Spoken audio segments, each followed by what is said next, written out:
What if I told you that the most successful CEO in Silicon Valley had no idea he was working for his own father? What if the man everyone called a useless old fool was actually the mastermind behind a billion-dollar empire?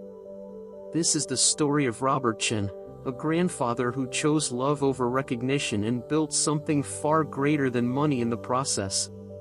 They say wisdom comes with age, but sometimes, the greatest wisdom is knowing when to stay silent and when to finally speak.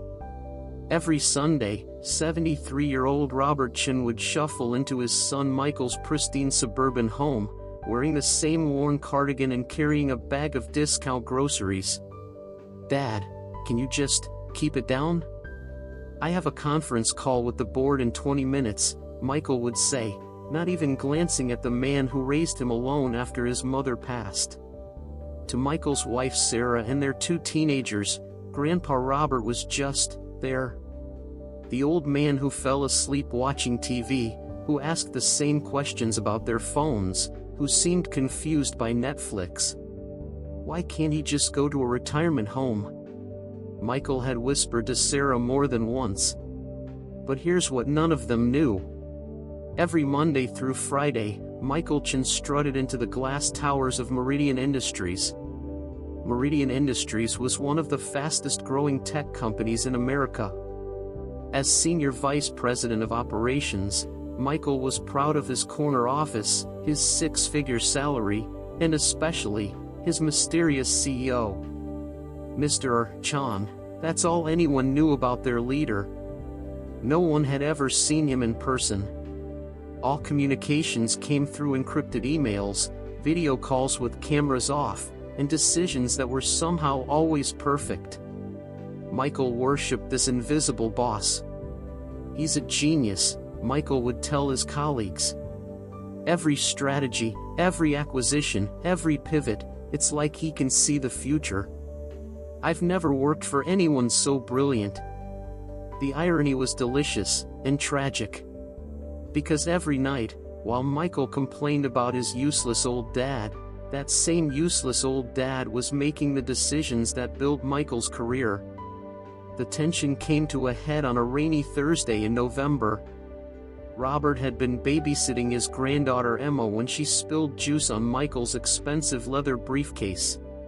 "That's it." Michael exploded. "Dad, I can't do this anymore.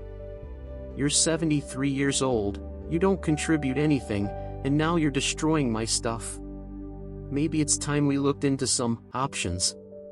Robert just stood there, juice dripping from the briefcase in his weathered hands. His granddaughter was crying. His son was furious. And he said nothing.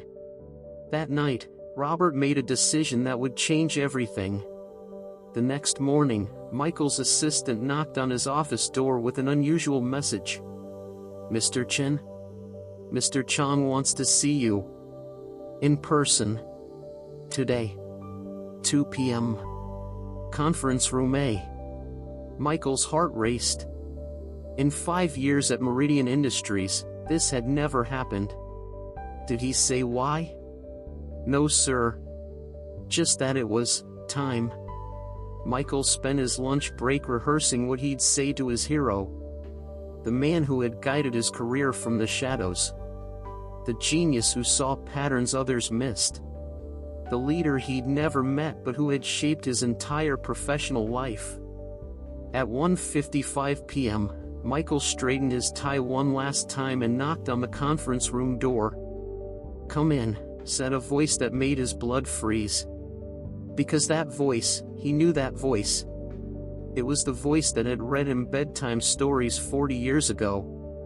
The voice that had cheered at his high school graduation. The voice he'd been dismissing as old and confused for years. Michael opened the door, and there, sitting at the head of the mahogany table in a perfectly tailored suit, was his father. Not the shuffling old man in the worn cardigan. This was Robert Chin as Michael had never seen him, confident, commanding, every inch the CEO of a billion-dollar company. "Hello, Michael," Robert said quietly. "I think we need to talk." The room spun. Michael gripped the back of a chair, his mind racing through 5 years of decisions and strategies. Praise for the mysterious CEO he'd never met echoed in his head. "Dad? You're Mr. Chan? But that's impossible. I'm just a useless old man?" Robert's voice was gentle, but there was steel underneath. "Yes, I heard you say that. More than once." Michael collapsed into a chair. Everything he thought he knew about his life, his career, his family, it was all crumbling around him. Why was all he could manage? Robert leaned forward, and for the first time in years, Michael really looked at his father's eyes. They weren't confused or tired.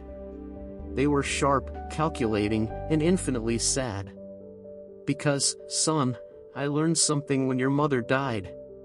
Success means nothing if you can't share it with the people you love. And I realized I had already failed with you. But I wasn't going to fail with Emma and Jake.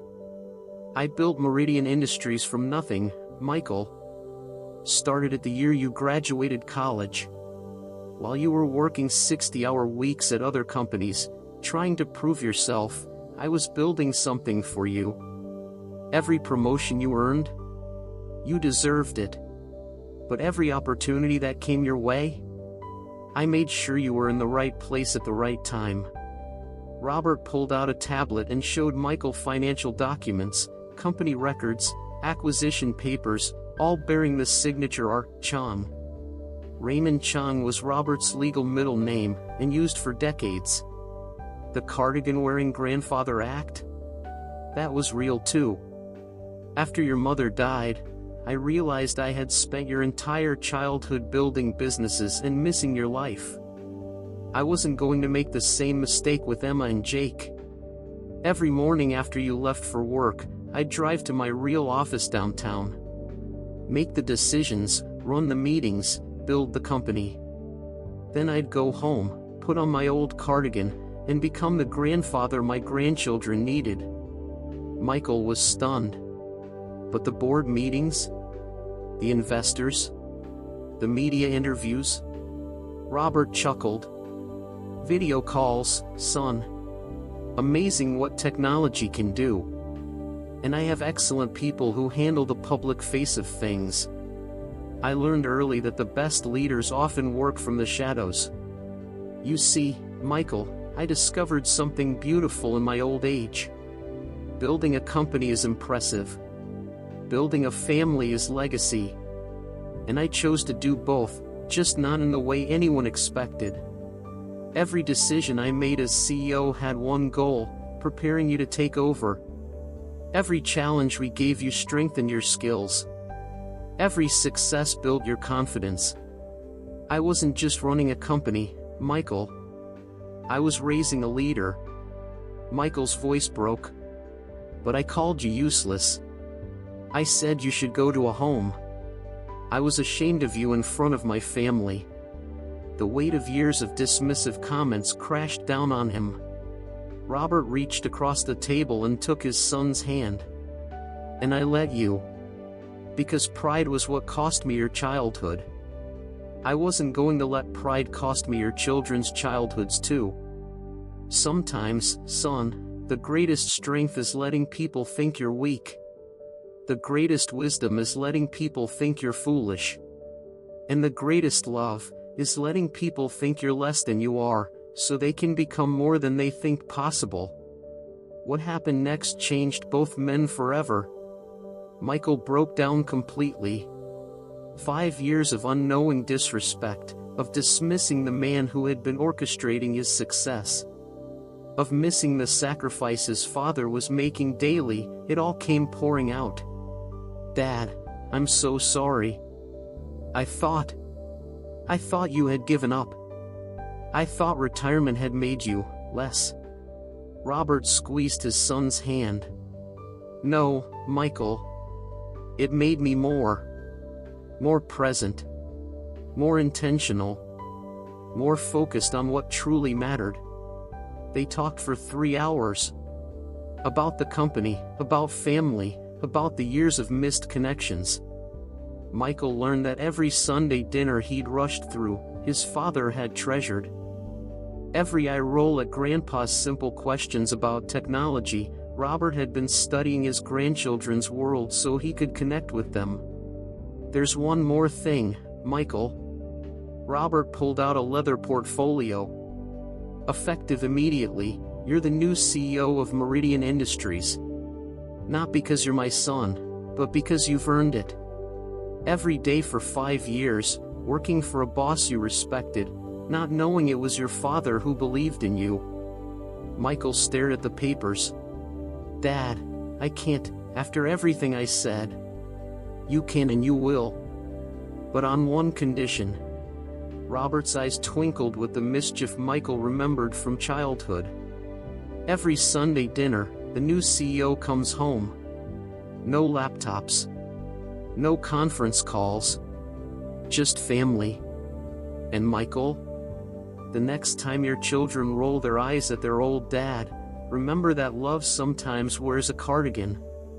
6 months later, Michael Chen stood before the company's annual board meeting as the official CEO of Meridian Industries. In the front row sat his father, not in a business suit this time, but in his favorite cardigan, beaming with pride.